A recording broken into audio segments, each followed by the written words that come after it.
Hello, everybody. My name is Tim Errickson. I am the artistic director of the Boomerang Theater Company, and today I have a conversation with two artists, Kristen Palmer and Gabby Sherba, both of whom are working collectively on Kristen's new play, Midsouthern Night Dreams, which we're very excited about. So thank you very much. I'm going to introduce you to these two fine people.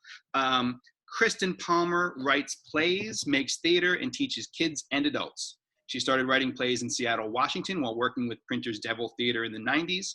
From there, she moved on to New York City, where she had the great good fortune to connect with Pataphysics at the Flea, New George's, Soho Rep, P73, Club Thumb, Women's Project, and Flux Theater. She received a Jerome Fellowship at the Playwright Center, followed by her MFA in playwriting at Hunter College, studying with Tina Howe and Mark Bly. From 2013 to 2018, she served as the artistic director of Oddfellows Playhouse Youth Theater in Middletown, Connecticut. While there, she directed, produced, and taught theater with young people, particularly focusing on engaging low-income youth. She is currently a part-time faculty member for the CCSU Theater Department and a 2019 recipient of the Connecticut State Individual Artist Fellowship. Very exciting. Thank you. Yeah. All right. And Gabby Sherba is an actress and a musician. Her work has been seen with Boomerang Theater Company, our little Boomerang Theater Company, Adaptive Arts, Ars Nova, The Tank, and the Second Story Theater in Providence, Rhode Island. Her music has been heard at rock venues throughout the 5 boroughs with bands such as the Furies, the Love Howl, the Morrow, and Amy Helm. Her new solo project, Yesterday and the Undoing, has been released on Spotify and wherever good music is played. So please check it out. And I'm excited to have both of you guys to talk today about creating stuff, how you make stuff. Cool. Thank you. So I want to ask you. I know personally, like writing nowadays is hard for a lot of people. For me in particular, but I know a lot of people that I've talked to, creating or writing is a challenge when you're just stuck in the house all the time, or your stimulus is sort of limited sometimes with who you see and who you talk to. Like, so how is creating right now? Well, so Kristen, we'll start with you. It's really up and down, as so much of this experience has been. I'm fortunate in a lot of ways. A lot of my stuff just moved online rather than my job, these kinds of things. I think that I've gone back and forth. I got really productive last month. The first month of it was like kind of shell shocked. Yeah. Then I got into a groove for about 4 weeks, got some work done, and I'm back to being shell shocked again. So I'm kind of writing it out and accepting some of it. I think for me personally, I have, with playwriting specifically, struggling a bit with I write with audience in mind, and I write sometimes with a specific venue or artists, or very if I can get, the more concrete I can be about where I'm heading with it, sometimes that's a way of spurring my work forward. Or has been recently, and that's a big question mark right now. And so when I can ignore that, delude myself, put the blinders on, I can get something done. But now they're off again, and I'm looking at what's ahead, and I'm stuck. Yeah.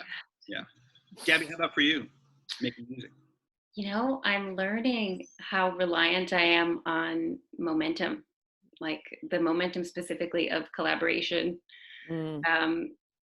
which it's easy for me to have lost track of that over the years because I have written music on my own so much, but I think it's only because I've always had my other brains engaged. So it's been interesting. I really feel like I've written very little, but I've revisited some old stuff that hasn't felt finished. Mm-hmm. And it's like, I'm sure there's some aspect of my being that feels like, it's futile. I'm sure that's I'm sure I'm experiencing that thought process. And I'm sure that's part of, my stillness. But you know, I feel lucky. I feel excited to see like what awakens Yeah. in the world and in myself and in the people I know. But yeah, the creative process has been kind of caged up in this way that. Well, it's weird too, right? Because I mean, for all these other days before this, there were all these structures in place that you had to either go to your job or get up at a certain time or whatever. And now with all of these sort of, you know, the pens that you put your time into sort of broken down, it's really difficult to figure out how to spend that time. Yeah. I will say having a 6-year-old who strives on, well, he thrives on structure, and like that is really a savior for him and our household. And so we've gone from letting a school programs like provide that structure to we are providing that structure. So I feel like for me, I went from having some open time and time that was malleable to everything is very regimented. I now have an hour and a half I can write in the morning. Wow.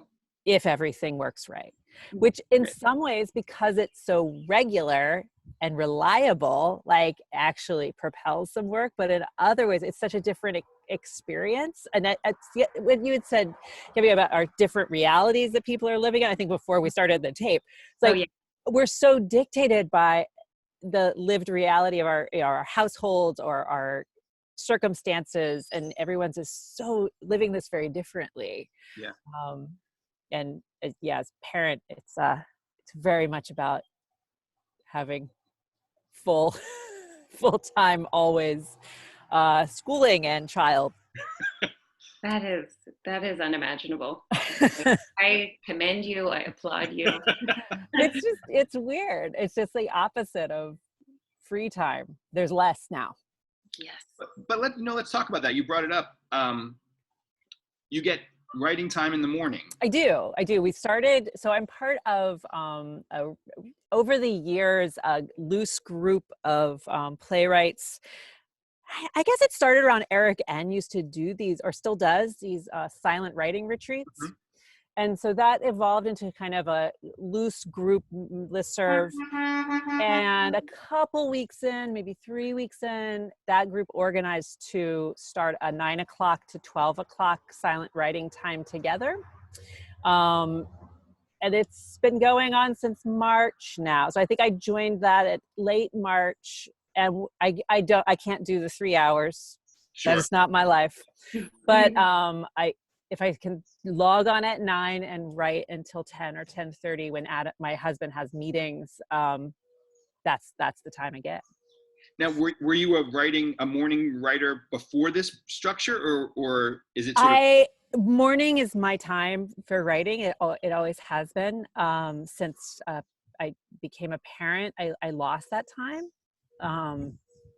pretty much from job and child. And it's really nice to have it back, actually. Great. I lost it last week, so I was sad last week, and it was very discombobulating because of our schedules changed. But now it's like, oh, it's back, and I'm like, okay, back to claiming that time. Yeah. But morning is the best. That's awesome, Gabby. What about for you? When you write, when do you do it? You could call it morning. We may have different experiences of morning. Exactly. It is morning, but it's more like 2, 3, 4. Yeah. Nice. And yeah, it's just so funny to think about. Like, I've always been someone who operates in this way. Like, I would lean towards a nocturnal lifestyle if I didn't schedule my life to also be a morning person, because I take care of beautiful children in the mornings. Not these days. They get up so early. Right? Exactly. I was like, oh, great. I sleep a couple hours a night, and it's not at night. And that's fine. I just keep going and going. It's a momentum thing, evidently. But the cool thing here is that, so my darling, who is also named Adam, he has zillions of projects all the time, musically, just going in our music room. And so when he's in his work mode, I just sometimes like, I get this energy in the house and I'm like, okay, creativity is happening now. And I'm going to just like, I'm just going to feed off of it. And I also have been like collaborating via screen with people, whatever. But, and that's a beautiful experience and that is life-saving for me. But yeah, so when he's in the music room and the door is closed, I feel like that's when I'm like, all right, I'm in my office, which is just everywhere else. And we have a drum set in our kitchen. And, like, and so yeah, a little bit of that has been determined by like his rhythm. It's been funny. So he's been like the earlier parts of the day, he'll be in there. And then sometimes he'll just call me in. He'll be like, hey, you need a little vocal part? This is gonna be fun. Oh, hey, write some lyrics in French. I just wrote a beautiful composition. I'm like, oh, no problem. Sure. You know, but Nice. yeah, so the structure is non-existent. And yeah, that's always been the case for me. But it sounds like there's a lot of flow to that, right? Like it's yeah, constantly like churning around. Totally. Yeah. I'm feeling that. Will you tell us about your experience too, Tim? Or are you staying with it? I generally write in the afternoon because I'm lazy in the morning, right? Like it takes me a long time to sort of, I'll make the list that says write, and then I'll do everything else except write, right? Put it off till the end. And then, you know, either the end of the day is coming or Sarah's going to come home or there's something else that has to do. And I'm like, well, you have to do it now or you're shit out of luck. And then I'll get to it, right? But if I have deadlines, which is, you know, a different story, then I can write all weekend or, you know, just leave me alone. And we live in a room that in an apartment that is loft-like. So there's no other rooms, right? It is one large room. And so Sarah has set up her side over here where she will take her classes and do her work and do auditions and self-tape. And I will work over on the kitchen table. But the kitchen table is near the fridge, which is not great sometimes. So I'll be like, you know what, I could write this, or what's in the fridge? You know, and then hours go by, or I've cooked something, and I'm like, I didn't write anything, but here's this grilled cheese sandwich. I'm sorry. That's, you know, just how it is a story in itself. It is, for sure. Yeah. It is. Film the story. Yes. Let's talk a little bit about the collaborative process for the two of you. Okay. The backstory, obviously, for those who don't know, is that Gabby, as an actress, came in and did the first reading that we did of Midsouthern Night Dreams. God, I don't even know exactly when that was now. It was 2018. Great. I'm glad somebody knows. Yeah. 2 summers ago. It was right. No. How? Shoot. I think it was early 2019, maybe. It must have been. It was the winter. It was winter 2019 because I wrote it in 2018. So yeah, it was the winter of 2019. And so Gabby came along and read a part of that. And then as we continued to work on it, both on the script as a whole, but then also like breaking it down into component parts, Gabby was able to be part of that as well in the collaborative process. But then Kristen and I were talking about, she had spaces for music where music didn't currently, it said music goes here, but we didn't have anything specific. And so that's, I think, what brought the two of you together, right? Yeah. Well, we talked about music. And so the music component is around the rude mechanicals, which in Midsouthern Night Dreams, which is reimagining Midsummers in kind of a New South Appalachian Christian town, surrounded by the woods.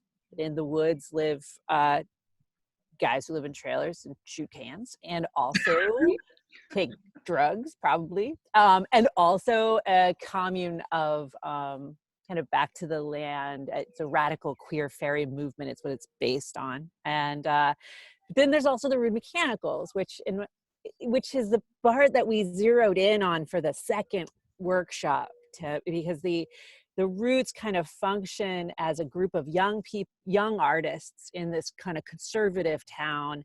I conceived of them as kind of art school kids, maybe performance art troupes, not really clear, but they definitely have songs, and there's something about them being a band that started to really coalesce the idea for me and the energy around them. Like they kind of,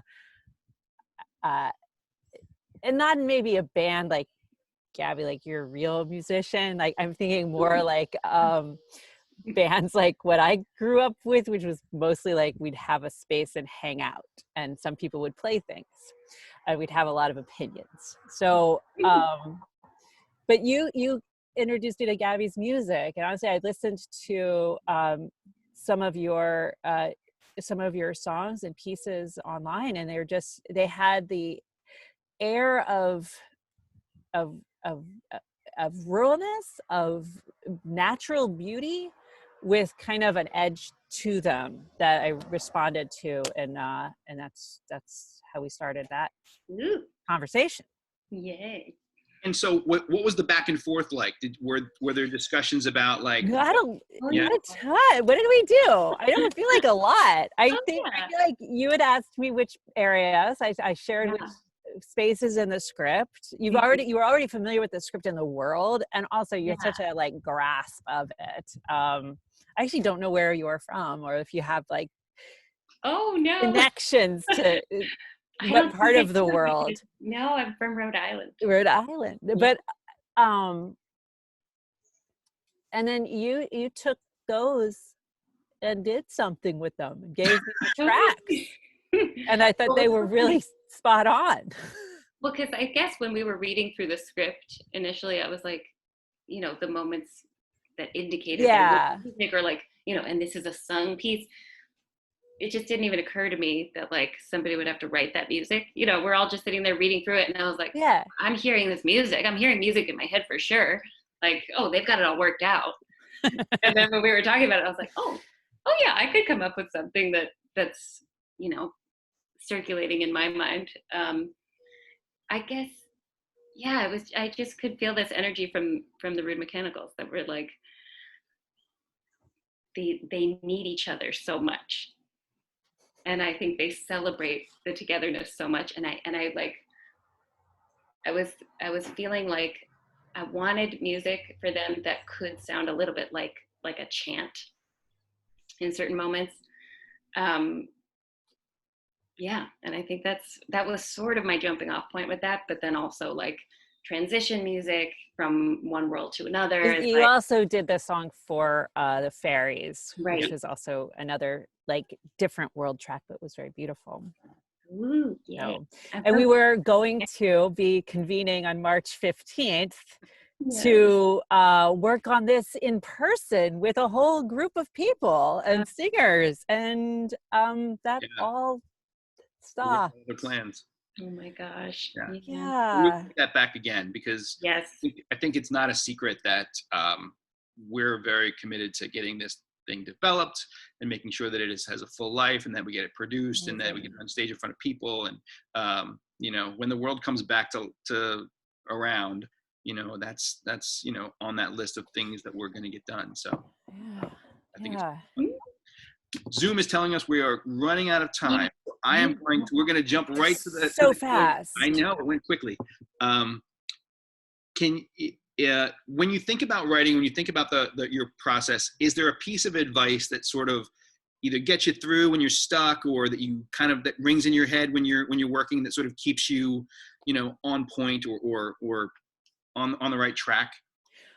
I'll jump in first. I've got two things going on. I think I'm taking this time to. I sat down and worked out a year. I was like, okay, if we're going to be in this weird space for a year, what is that going to look like? What can I do? Hopefully we won't be, but if so, I needed to expand the horizon of it, I think, for my mind. And I've been spending time with denser writing, other people's work, and things that that need time to sit with and need time to digest and read slowly and a little bit at a time, and giving myself that blocking out that time. I feel like I'm making progress on something. It's not mine, but it's like, I don't know. There's something satisfying about that for me. And the perennial advice I got really young was, it's not a marathon. It's not a sprint. It is a marathon. And again, like the horizon is way far out there. And so, the day-to-day of everything before this, it keeps you in it had me in pretty short-term thinking and running and trying to keep up. And a full calendar meant something. And that's shifting now and unpicking that. And I think I am excited about what that does to both my creative process and deepening work and thinking about what work I want to put time into and what does it mean to put time into it as well. It's funny. You mentioned that. I said on one of these podcasts earlier today that I was on a chat with Jose Rivera, the playwright of Marisol and a bunch of things. And one of the things he said was that playwrights and writers are architects, and what their tool is time. Where you spend time with people, what characters you spend time with, what moment you spend time with, and what time you ask an audience to give you to build something with. And I was like, it sounds like it's very analogous to what you're talking about in terms of. I love that way of thinking about it. Yeah. Really, really building the space for it. Deb, how about you? I feel like in general, something that has always grounded me is my awareness of like how vast the unknown is and how control is an illusion. And so I think that's just always like very clear now. Exactly. Like that's always kind of lived in my heartbeat. And then, here we are. And I'm like, okay, tap into that, sit in that heartbeat. You can appreciate this somehow. But I'm actually realizing there was something specifically shared with me in one of these songwriter hangs that I've been on. I've been doing like a semi-regular songwriter gathering on Zoom, our favorite platform. Sure, Zoom, pay us. But actually, some of the singers that I had brought into the cast for our workshop are a part of this. Are on it. Someday we'll meet them. Yes, you will. I don't hear what they write. They're incredible. But one of the women who's been hosting them, she mentioned we've been sharing a song each and then just looking for feedback.